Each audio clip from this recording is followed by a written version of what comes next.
नमस्ते। आज बात करते हैं एक ऐसे कानून की जो बाल तस्करी की जड़ पर वार करता है, धारा 99। देखिए, ये कानून तस्करों पर नहीं बल्कि उन लोगों पर फोकस करता है जो इस भयानक अपराध की डिमांड पैदा करते हैं, यानी कि खरीदारों पर। तो सवाल यही है कि होता क्या है जब कानून अपना फोकस सप्लाई से हटाकर डिमांड पर ले आता है, जब निशाना बेचने वाले नहीं बल्कि वो लोग होते हैं जो इस पूरे काले बाजार को चला रहे हैं। इसका जवाब हमें मिलता है धारा 99 में। इसे एक बहुत ही पावरफुल लीगल टूल समझिए, जो सिर्फ एक्सप्लॉयटेशन को नहीं बल्कि एक्सप्लॉयटेशन के इरादे से बच्चे को हासिल करने के एक्ट को ही जुर्म बना देता है। तो चलिए इस कानून को जरा और बारीकी से समझते हैं। देखिए, किसी भी अपराध की तरह इसके भी दो मेन हिस्से होते हैं। पहला है आपराधिक कार्य, यानी वो फिजिकल एक्शन जिससे ये जुर्म बनता है। तो ये आपराधिक कार्य क्या है? कानून 3 बातें कहता है: बच्चे को खरीदना, उसे किराए पर लेना या फिर किसी भी और तरीके से उसका कब्जा हासिल कर लेना। और यहाँ ध्यान देने वाली बात यह है कि ये कानून कितना ब्रॉड है। मतलब ये सिर्फ पैसों के लेन देन की बात नहीं है, किसी बच्चे पर कंट्रोल पाने का कोई भी तरीका इसमें शामिल है। और हाँ, इस कानून के लिए बच्चा कौन है? डेफिनेशन बहुत ही सीधी और साफ है: कोई भी इंसान जिसकी उम्र 18 साल से कम हो। ठीक है, तो ये तो हो गया फिजिकल एक्ट। अब आते हैं अपराध के दूसरे और अक्सर सबसे मुश्किल साबित होने वाले हिस्से पर, आपराधिक मन, यानी आरोपी की नीयत, उसकी मानसिकता। आपराधिक मन के लिए प्रोसिक्यूशन को ये दिखाना होता है कि आरोपी का या तो बच्चे का शोषण करने का सीधा इरादा था, चाहे वेश्यावृत्ति के लिए हो या किसी और गलत काम के लिए। लेकिन बात यहीं खत्म नहीं होती। अगर सीधा इरादा साबित न भी हो पाए तो सिर्फ ये जानना ही काफी है कि बच्चे का इस तरह इस्तेमाल होने की संभावना है।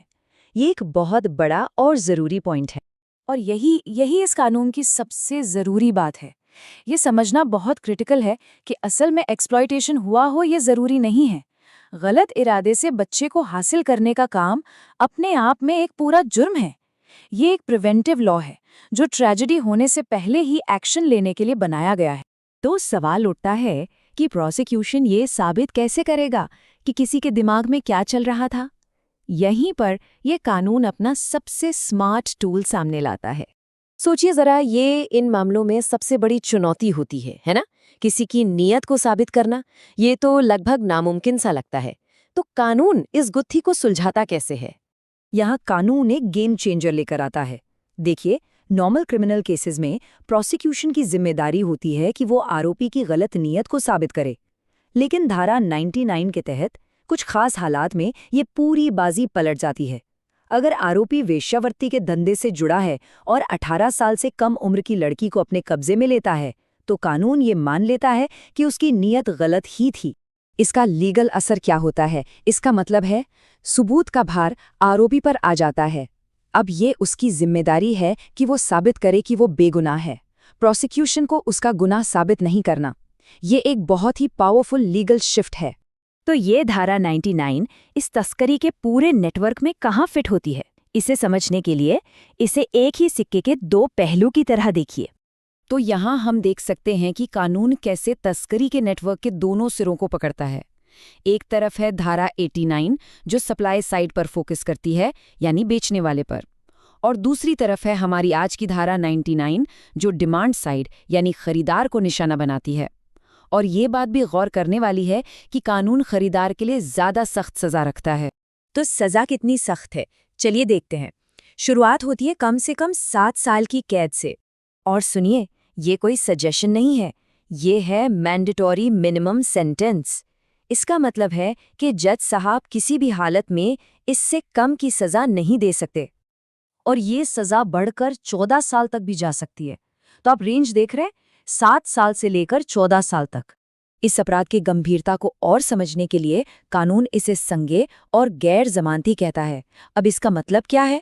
संज्ञेय मतलब पुलिस बिना वारंट के गिरफ्तार कर सकती है, और गैर जमानती का मतलब है कि जमानत मिलना प्रैक्टिकली नामुमकिन है।